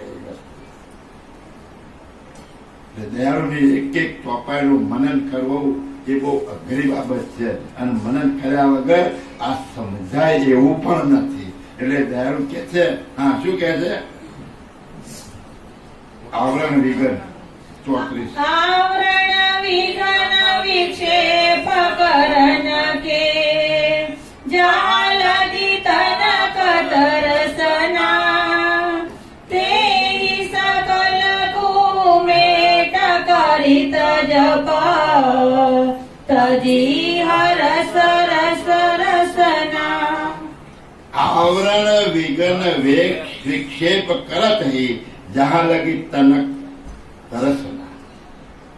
તમને શીખવાડ પાછા જોડે જોડે મોઘમમાં તમને શીખવાડે છે કે આ આવરણ વિઘન વિક્ષેપ આ બધું ક્યાં સુધી તમને નડે? આ બધું નડે ક્યાં સુધી? તો કે છે જહાં લગી તનક તરસના. જ્યાં સુધી આ શરીરની વાસનાઓ તમારામાં ઊભી છે, આ શરીરનો સંબંધ છે, તમારી વૃત્તિ શરીરના સંબંધ વાળી જોડાયેલી છે, પણ એ શરીરનો અભાવ કરી અને એની બધી ઇન્દ્રિયોની વાસના છોડી દો. તમારે એની સાથે કઈ લેવા દેવા નથી એવું સમજીને એનો જો ત્યાગ કરો તો કે છે કે આ કોઈ આવરણ તમને નડે નહીં. બોલો, આપણે કરી શકીએ એમ છીએ કે આની જે જે આકાંક્ષાઓ છે 10 આકાંક્ષાઓ છે ને, રજોગુણની 10 આકાંક્ષાઓ, 10 ઇન્દ્રિયો અને 10 ઇન્દ્રિયોની 10 આકાંક્ષાઓ. એ આકાંક્ષાઓમાંથી તમારે બહાર નીકળવાનું. એક પણ આકાંક્ષા તમારી ઊભી ના થવી જોઈએ. આજે શરીરની સાથે જે મોહ છે એ મોહ પર તમારે ત્યજી દેવાનો છે. તેહી સકલ કુ મેટ ખરીત જપ. આ બધાને ત્યજી અને હું એનો જાપ જપું છું. તમારે પણ, તમે પણ આ શરીરનો જે મોહ છે છોડી દો. તમે પણ આ 10 ઇન્દ્રિયોની આકાંક્ષા છોડી દો. તમારી પણ સુરતા નૂરતા જે તત્વો વાળી જે થઈ છે એને તમે છોડી દો અને તમારે સુરતા નૂરતા કૈવલ્યની સાથે લગાવી દો. એ ક્યારે રાખશે કે આ શરીરની જેટલી આકાંક્ષાઓ છે એ છોડી તમારી સુરતા દ્વારા એ તમે જપ જપો અને એ સુરતાને તમે ત્યાં લગાવી દો. તજી હરસ રસ રસના. અને આ રસ, આ બધા રસ ખાવાના, આ રસના દ્વારા જે ઉત્પન્ન થાય છે એ બધી જ રસાસ્વાદની જે ભાવનાઓ છે એ બધી તમે મિટાવી દો અને આ તનની આકાંક્ષાઓ તમે છોડી દો અને સુરતાની સાથે લગાવી દો. તો તમે પણ મારી જેમ લાગી શકશો. તમને આ હવે ક્યાં સુધી છે? આ દેહનો મોહ છે ત્યાં સુધી. એટલે લક્ષ્મણભાઈ કહેતા હતા ને કે 100% વાત સાચી છે, પણ આ સમજવું અઘરું છે કે તમારે તમારા દેહનો પણ મોહ છોડી દેવાનો હતો તો બીજા મૂર્તિ ફોટાનો મોહ રાખવાનો ક્યાં આવે છે? હજુ આપણી દ્રષ્ટિ એમાંથી નીકળી નથી. આ દયાળુ કહે છે કે તમે તમારા શરીરનો મોહ પણ તમારો એનો ભાવ કાઢી નાખવાનો છે. તો આપણે પરમ ગુરુને કે કર્તા માલિકના આકાર વાળા જોવા માંગીએ છીએ તો ક્યાંથી જળવાના? એ તમને તમારા શરીરનો જ મોહ છોડવાની બાબતની વાત કરે છે. એટલે હા, આગળ શું કહે? તો તિનકુ ક્યાં કરીતા વિઘન કી લાલચ સકલન સાઈ ગયા જીવ મળદાલ મનુષ્ય કો જ્યોતે કાલન ખાઈ. તો તેનકુ ક્યાં કરી વિગનકુ લાલચ સકલ ન થાય. બધી તમે લાલચ નાખી દીધી, તમે બધી ઈચ્છાઓને મારી નાખી, તમે કોઈ પણ આકાંક્ષા ઉભી રહેવા નથી દીધી, તો કશું જ આ શરીરમાં રહ્યું નહીં. તો પછી એને કયું વિઘન આવીને નડે? હા, તો ચીનકુ ક્યાં કરી હતી વિઘનકુ? તો વિઘન એને શું કરે? કોઈ પણ વિઘન, એક દાખલા કે હમણાં જ્યોતિષ હતા અને એની પાસે એક જોગડાવા ગયો તો ભાઈ મને શું નડે? એટલે કહ્યું કે તને શનિ નડે. તો કે આ દૂર કેવી રીતે થાય? તો કે તારા મંગળનું શનિનું નંગ સોનાની અંદર આ નંગ વીંટી કરી તારે પહેરવું પડશે. પેલો કે મારા પાસે પૈસા નથી તો હવે સોનું ક્યાંય લાવું ને નંગે ક્યાંય લાવું? તો કે એના જાપ જપાય જેમ કર. તો કેટલામાં જાપ જપ છે? કે 1000 રૂપિયા થશે. તો કે 1000 રૂપિયા નહીં માગતા. તો કે 500 આપું તને જપાઈ દે. તો કે પણ 500 એ નથી. એમ કઈ થોડું કઈ કાળા અડદ લાઈને આમ તે રેતું દાનમાં, પણ કે એ કશું સહજ નહીં. તો પેલો કે જા તને શનિ નહીં નડે. હવે એના બાકી નાળો શનિ નડા હું કઈ હોય તો નડે ને. તો તમે આ કશું રવા નથી દીધું, મોહ માયા કે કઈ વસ્તુ રવા નથી દીધી, તો તમને વિઘન કરે શું? હા, હવે પેલા જૈનો ના જે દિગંબર સંત ગમે ત્યારે રાતે હેડ્યો જતો એને કોણ લૂંટી લે? ભાઈ એના પાસે કશું સહજ લૂંટે? હું લૂંટે? એને કશું રહેવા જઈ દીધું તો હું લૂંટે? એમ તમે પણ આ બધી આકાંક્ષા છોડી દો તો તમને પછી કયું વિઘન નડવાનું? એ કઈ વિઘન ના નડે. એટલે બાપજી કહે છે કે કશું ના નડે. એટલે એનો દાખલો આપ્યો. કેવો દાખલો આપ્યો? કે ગયા જીવ મરદાર મનુષ્ય, જ્યાં કોઈ માણસ મરી ગયો એમાંથી જીવ નીકળી ગયો તો પછી કાળ આવીને કોને ખાય? હે, તો પછી કાળ કોને ખાય નહીં? કાળ કોને ખાય? મળેલું મળતું છે તો મરદાને તો ખાવાનો નહીં, મારવા તો આવ્યો છે તો મરેલું છે તો હું મારે હોય એને. એટલે દયાળુ કેવો દાખલો આપ્યો કે ભાઈ આ મરેલાને જેમ કાળ ખાતો નથી એમ તમે આ બધું ત્યજી દીધું હોય તો પછી તમને કોઈ વિઘન નહીં. એટલે આ વિઘન જે ચાલવો હોય તો આ રસ્તો બતાવ્યો આપણને કે ભાઈ મને આ વિઘન નડે. હવે વિઘન નડેથી કે તમારા મનમાંથી ઉભું થયેલો બધું ભૂત નડે કે ભાઈ ફલાણા ભાઈ આ છે તો મારે નહીં આવાય.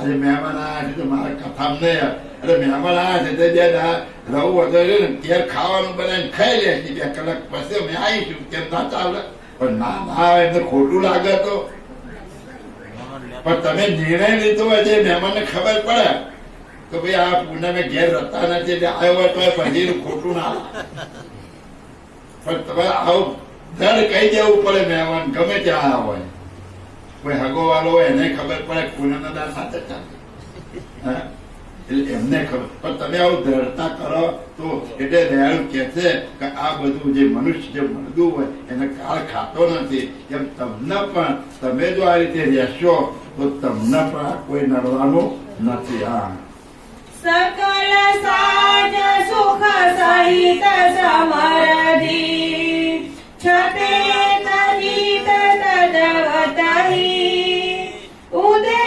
હસ્તકે નરપત સુખ લતન જો સસોપતહિ આ બીજું દ્રષ્ટાંત આપ્યું કે સકલ સાજ સુખ સહિત સમરધિ છતે તજિત તદવતહિ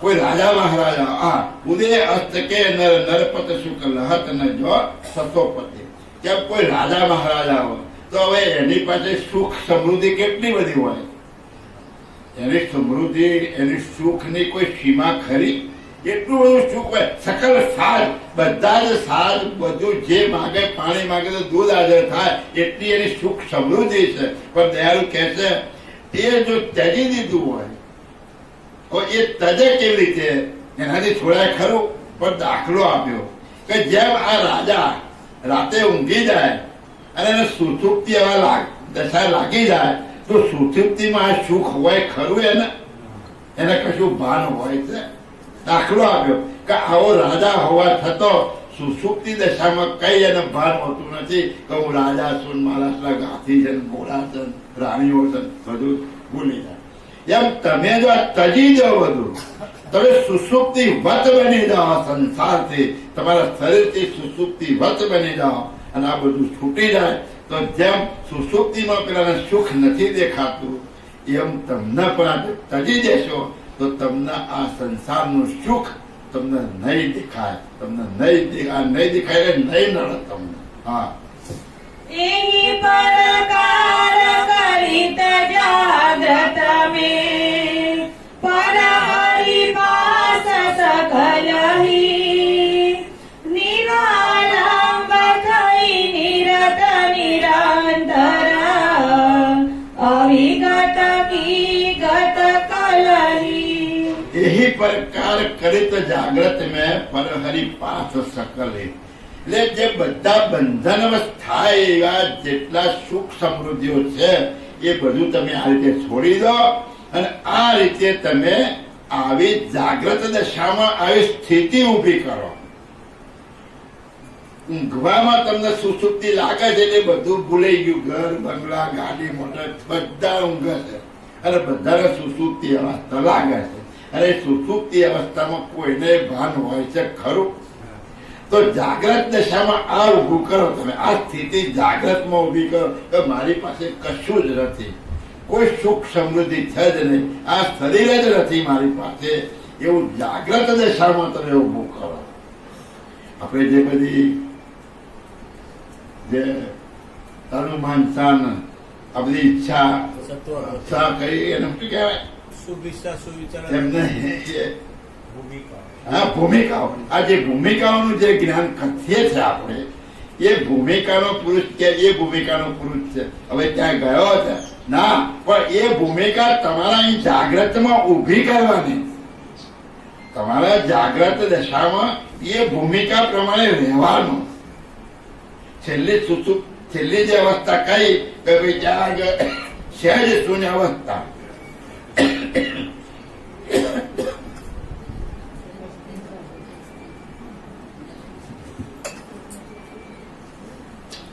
સહેજ શૂન્યાવસ્થા છે કેવી રીતે લાગે તો અત્યારે હાલ તમે જાગ્રત દશામાં છો ને પણ બધું ભૂલી જાવ સહેજ શૂન્યવત બની જાવ તો સહેજ શૂન્યાવસ્થા તમને લાગે ક્યાંય લેવા જવાય નથી પણ આ બધું ભૂલી જવાનું ભૂલી જઈને આ જાગ્રત ની અંદર ભૂલવાનું. જાગ્રત તો રહેવાનું છે, પણ આજે બધું ભૂલી જાવ, સુખ ભૂલી જવાનું.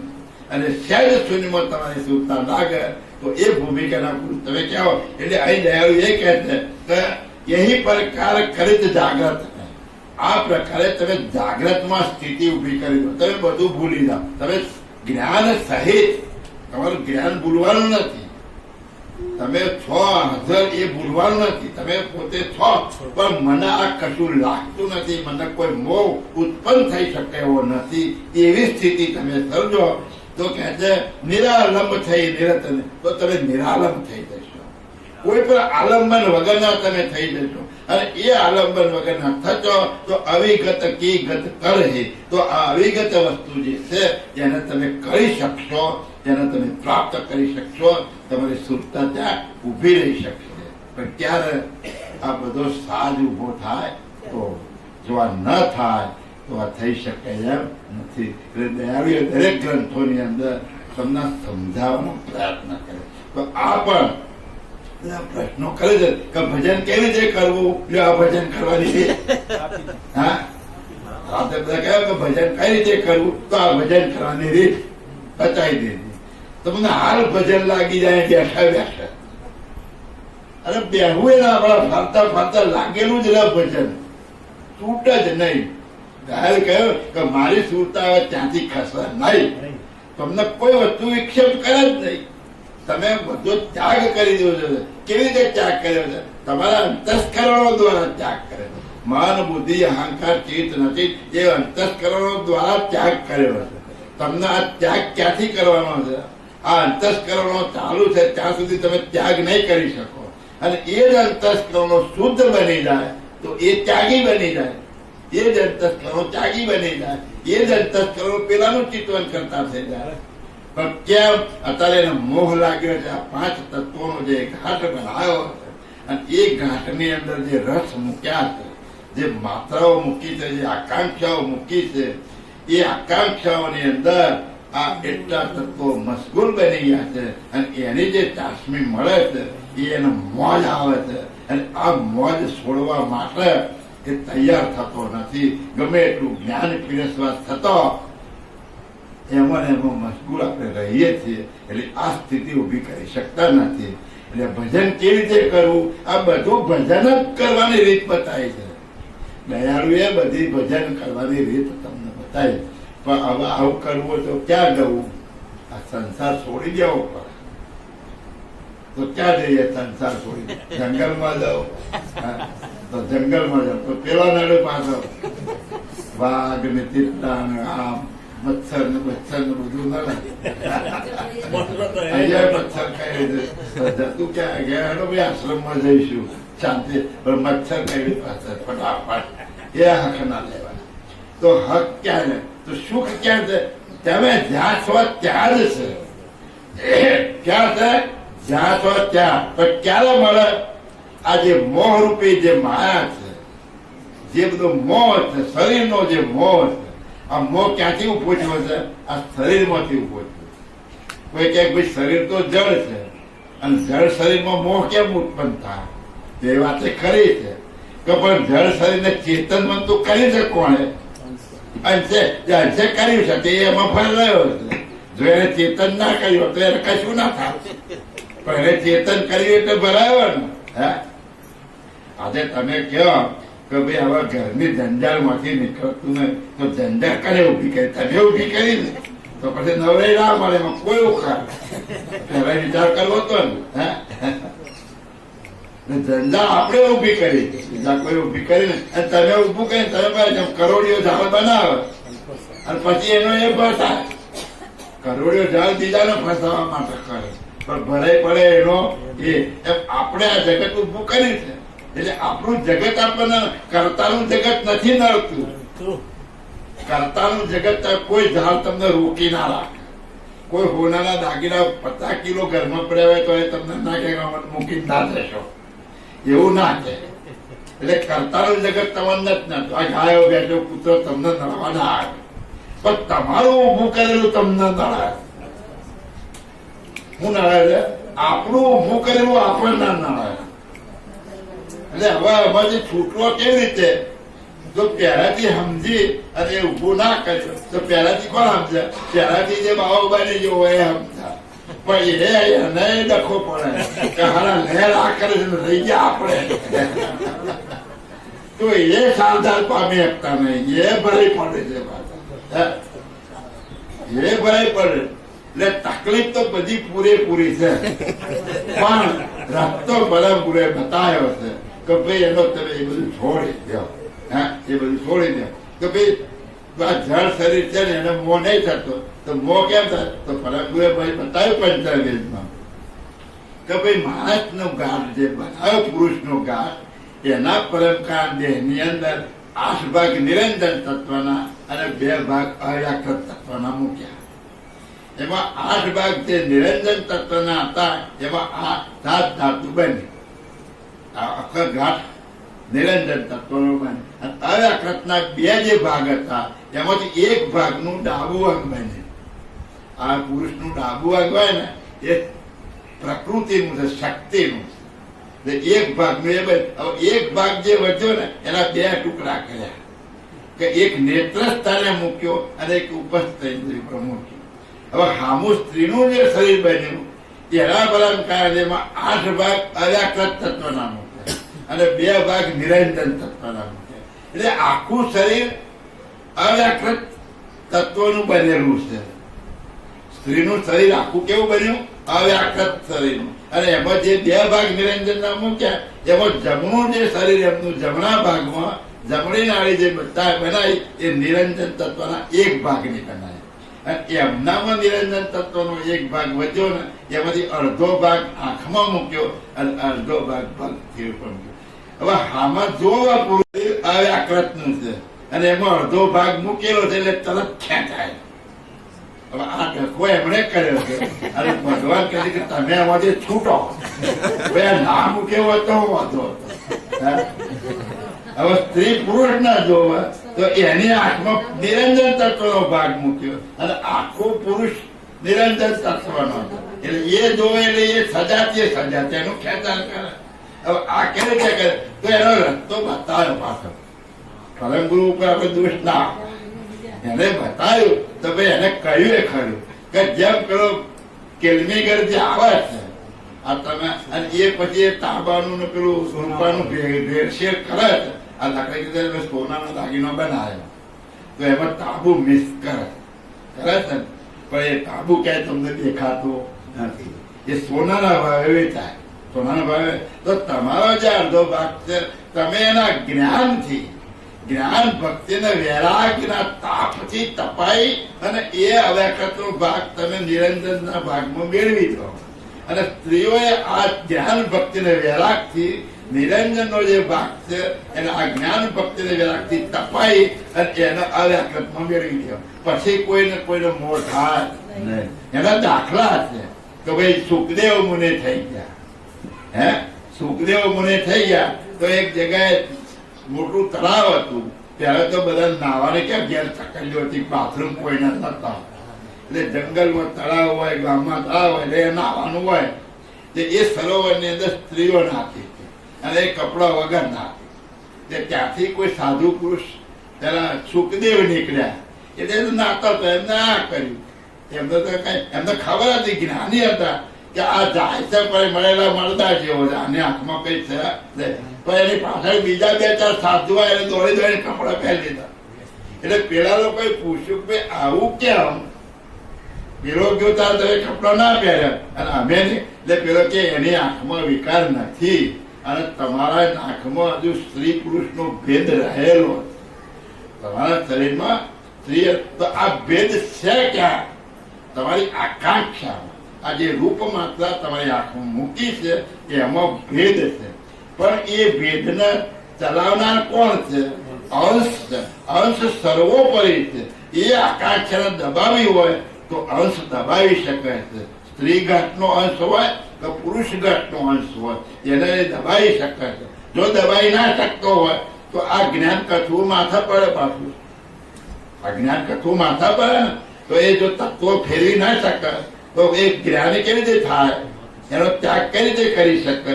એટલે દયાળુ કહે છે કે તમે આને છોડી દો અને તમે આવા ભરી અને મરદા જેવા બની જાઓ તો તમે અવિગતકી જે ખત છે એ તમને કાઢવામાં આવશે અને તમારી શુદ્ધતા એ ધામમાં લાગશે. હા, देखो ही प्रभुताय मन की जेही न बेन को कइन से छते खल कविनु खल करन की जेही पल भगुपति अन से. દેખો યહી પ્રભુતા હવન કી. એટલે પરમ ગુરુ કહે છે કે મારી પ્રભુતા, મારી સામર્થ્યતા તમે જોવો કે હું કેટલી સામર્થ્ય વાળો છું. જેહી ન બને કો કુંતે, આવું કોઈનાથી નહીં બની શકે. તો પછી હું કયો જ્ઞાન આપું છું? બની શકે. તો ક્યારે બની શકે? આ મેં જે કહ્યું એ પ્રમાણે તમે કરો તો. મેં જે જ્ઞાન આપ્યું એ જ્ઞાનના પથ ઉપર જો તમે ચાલો તો તમારા ત્યાં બની શકશે. નહીં તો મારા જેવું કોઈનાથી બની શકે એવું નથી. થતે ખલક બીનું ખલક રહ્યા. આ જગતમાં રહેવા છતાં આ જગતથી હું ન્યારો છું. આ જગતમાં રહેવા છતાં આ જગતથી હું ન્યારો છું. જેહી પલ પગુપતિ અન છે. એક પળ એ પળ હું મારા પતિની સાથે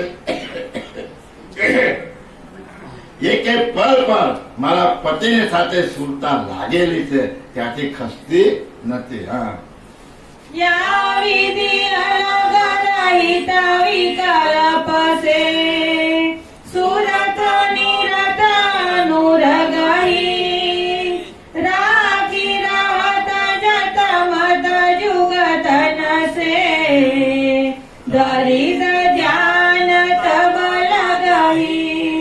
યા વિધિ અલગ રહત વિકલ્પ છે સુરત અનુરત અનુરાગી. આ રીતે તમારે સુરતા નુરતાના તમે આમાંથી બાદ કરી અને એક અનુરગહી એટલે આનો કોઈ પણ તમે વાસના રહિત તમે બની જાઓ અને એ વાસના રહિત બની અને તમે અનુરાગ ધારણ કરો અને એ અનુરાગ ધારણ કરી રાખી રાત જથમત જુગત છે. આ જગમાં રહેવા છતાં તમે જથમતપણે આ જે મેં તમને બતાવ્યું એ પ્રમાણે તમારી રહેણીમાં જથમતપણે જો તમે રહેશો દરેક ધ્યાન તબ લગહી તો તમે એનું ધ્યાન ધરી શકશો અને તો જ એનું ધ્યાન લાગશે. નહીં તો ધ્યાન લાગી શકે એવું નથી. જ્યાં સુધી તમે આનાથી અલગ રહેશો ત્યાં સુધી તમે એ ધ્યાન રાખી શકશો.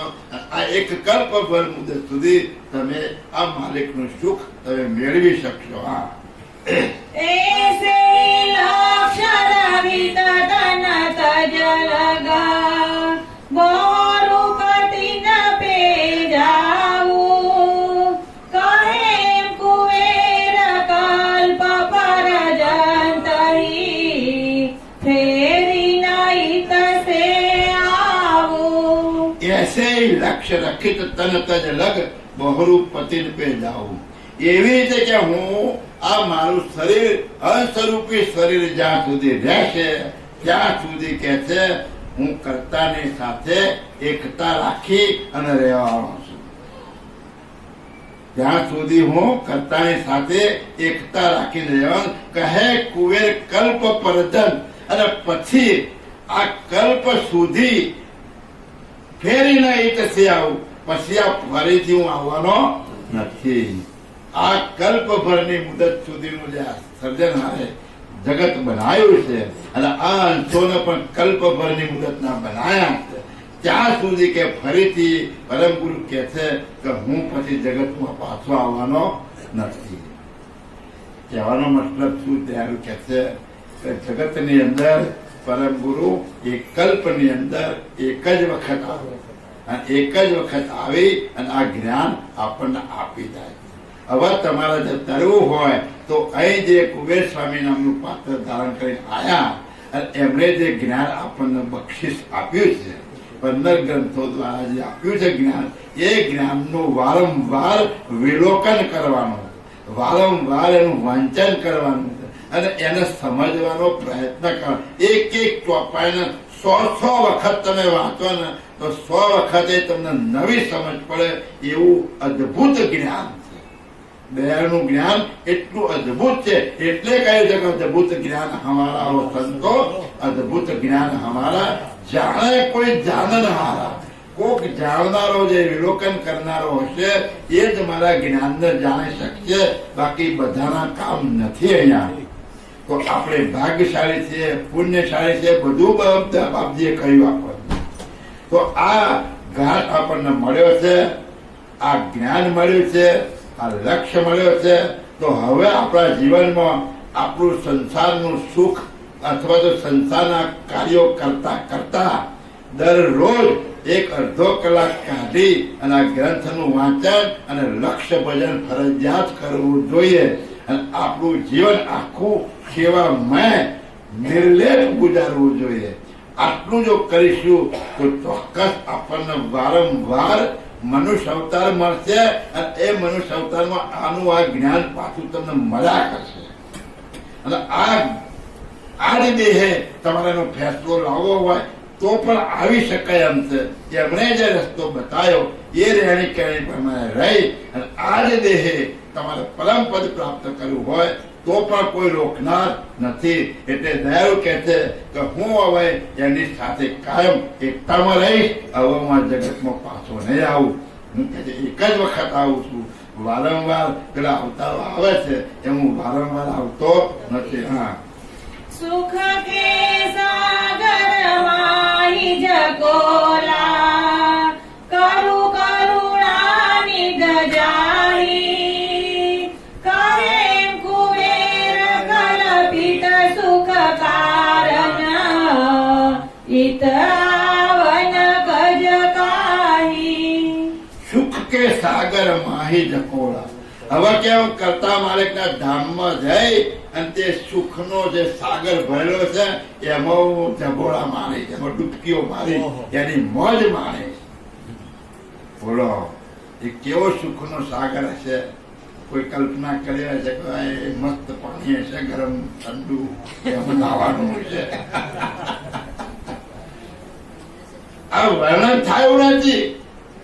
એટલે વર્ણન કરવા માટે કહેવું શું પરમ ગુરુ પહેલા તો કહી દીધું કે આનું કઈ વર્ણન મારાથી થાય એવું નથી. એટલે અહીં તમને જે વધારે આનંદ આવે છે એનું વર્ણન કરીને બતાવે છે કે આના કરતા વધારે સુખ છે ત્યાં. એટલે હું સુખના સાગર ની અંદર હવે હું ત્યાં આગળ પરમાનંદ જે છે એનો માણીશ, આનંદ કરીશ, મોજ કરીશ, એમાં ડૂબકીઓ મારીશ, એમાં જગોળી જઈશ. આવું સુખ છે ત્યાં માલિકના ધામમાં. કહે કુબેર કલ્પિત સુખ કારણ. અને આ બધું કલ્પિત સુખ છે. આપણે દરરોજ કલ્પનાના સુખમાં કેવા લહેર કરીએ છીએ. આમ બેઠા હોય એક વિચારોમાં લાખોપતિએ થઈ જઈએ અને પ્લેનમાં ઉડી જઈએ, ગાડીઓની ગાડીઓ આવી જાય છે. કલ્પિત સુખ દરેકને કલ્પનાના સુખમાં લહેર કરે છે. બધા છેક ચલ્લી છે. એક માનવ માત્ર શેકતેલી છે, કલ્પનામાં લહેર કરે જ છે. ગમે તે હોય સુખ. આ ભિખારી હોય ને એ જે ભિખારી હોય ને એ એની કલ્પનાઓમાં મોજ માણી રહે છે અને એ મોજ મેળવી લે છે, એ આનંદ મેળવી લે છે. એટલે કહે છે ત્યારે કહે છે કે આ કલ્પિત સુખ છે. કેવું છે? આ કલ્પિત સુખ છે અને પેલું શાશ્વત સુખ છે. એટલે કુબેર સ્વામી નામના પાત્રમાં રહી કહે છે કુબેર સ્વામી કે આ કલ્પિત સુખ લેવા માટે પાછું શા માટે આવવું પડે? એ આવત કદ કાહી. તો આ બધું શા માટે હું આવું? મને તો પેલું શાશ્વત સુખ મળ્યું છે એવું ના માન્યા કરું તો આવું કલ્પના વાળા સુખમાં આવું. એટલે દયાળુ આ ધામની અંદર જઈ અને પછી પાછા ફરીને જોતા નથી. એટલે આ ચોપાઈનો તમે વિચાર કરજો કે હું તમારી પાસે હવે ફરીને જોવાનો નથી. હું તો કર્તાની સાથે એકતા રાખીને બેસવાનો છું. એટલે તમારે શું કરવું એ આ વારંવાર વાંચી વિચારી સમજી અને આ ઉર્માં ઉતારવાનું છે અને એમના જ્ઞાનને આપણે શિર ઉપર ધારણ કરવાનું છે. એના જ્ઞાન ઉપર પગ મૂકવાનો નથી. આપણે એમના જ્ઞાન પર પગ મૂકીને જ ચાલીએ. ઘણી બધી એવી બાબતો છે કે આપણે પગ એમને ના કહીએ પહેલું કરીએ અને જે કરવાનું છે નથી કરતા. હવે ક્યાંથી મેળ પડે? એમણે કહ્યું છે એ પ્રમાણે કરો તો તમે સાચા ગુરુમુખી. જો એમણે કહ્યું એમ ના કરો તો તમે ગુરુમુખી નથી, તમે ગુરુદ્રોહી છો. બધા જ આવી જાય. આપણા જેટલા સંપ્રદાયના જેટલા સાધુ સંત મહાત્મા કે ભક્તો હોય બધાને લાગુ પડે. કથા કરનારને ના લાગુ પડે, વાપરનારને લાગુ પડે એવું થોડું છે. બધાને લાગુ પડે. માનવ માત્રને લાગુ પડે, બધાને લાગુ પડે એવી વસ્તુ છે. તો દયાળુએ જે આપણને સમજાવ્યું છે એ આપણા જીવનમાં ઉતારી અને જે ના પાડી છે નહીં કરવાનું અને જે કરવાનું છે તો આપણને ટેવ પડે છે તો ભાઈ ના એટલે ઊંધું જ કરે. એક ભાઈ હતા અને પતિ પત્ની હતા તો પત્ની કોઈ સીધું કામ કરે જ નહીં. જે પેલો પતિ કે એનાથી ઊંધું જ કરવું એટલે આ નિયમ કયો. હવે ક્યાં હવે ઘરમાં મેળ પડે. હવે આ મેળ હવે એક દાડે એમને એવું થયું ક્યાંક જવાનું થયું. પહેલા જમાના આવા આ નાવડો બાવડો તો હતો નહીં એટલે અમારા ઉત્તર ગુજરાતમાં જે નદી હોય ને એને ગોળી હોય, મોટી ગોળી. જે કારણે નદી પૂર આવ્યું હોય અને પછી ગોળી હોય એટલે એ તારો હોય ને ત્યાં બેઠો હોય અને પછી જેને પેલી બાજુ જવું હોય એ થેલી વેલી જે હોય ને ડુગરો બધા ગોળીમાં ભરી દેવાનો અને પછી એ ગોળીનો પેલો કાસલો પકડી લેવાનો. 4-5 જણા પકડી લે અને પેલો ક્યાંક પગ લાગવા કરી હુઈ જાવ પાણીમાં હુવડાવી દે અને આગળ એ ગોળીનો કાંટલો પકડી અને તરત અને પાછળથી બધાને ખેંચી જાય અને આખું ડહેર. તો પગ તમે ટૂંકા કરો તો પેલો લાત મારે બધાને તો ઊંધા પાડી એટલે લાંબુ જ રહેવું પડે. ગોળી પકડી લાંબુ લઈ લેવાનું. હવે એમાં આ પતિ પત્નીને ક્યાંક જવાનું થયું અને નદી આવી વચ્ચે પાણી હતું પેલા હારે જવાનું એટલે પકડી અને લાંબા થઈ જતા હતા. હવે રસ્તામાં પેલા ના વિચાર આવ્યો કે હાલ આ લપ જાય ક્યાંથી એટલે એને કહે બરાબર મજબૂત ચાલશે હો આ ના ચાલવું લે તારે એટલે મૂકી દીધું એટલે જાય ચાલે એટલે પેલાનું લપ થતું એટલે ઊંધું જ કામ કરવાનું. એટલે ઊંધું કરે એની આવી દશા થાય. એટલે દયાળુ કહે છે કે તમે પણ આ જે મેં કહ્યું છે એ તમે કરજો અને જો નહીં કરો તો આ સ્ત્રીની દશા થઈ ને એવી દશા તમે આ ભાવજળમાં તવાઈ જતા રહો. તમારા ફેરા મળશે નહીં અને તમારા ભાવમાં થવું હોય તો મેં તમને જે ઉપદેશ આપ્યો છે, જે રહેવાની રીત બતાવી છે, જે ભજન કરવાની રીત બતાવી છે એ બધું જ તમે કરજો તો તમને ચોક્કસ પરમપદ મળશે અને તમે તમારા સ્વરૂપે થઈ શકશો. શ્રીમદ કરુણા સાગર ભગવાન કી જય. કૈવલ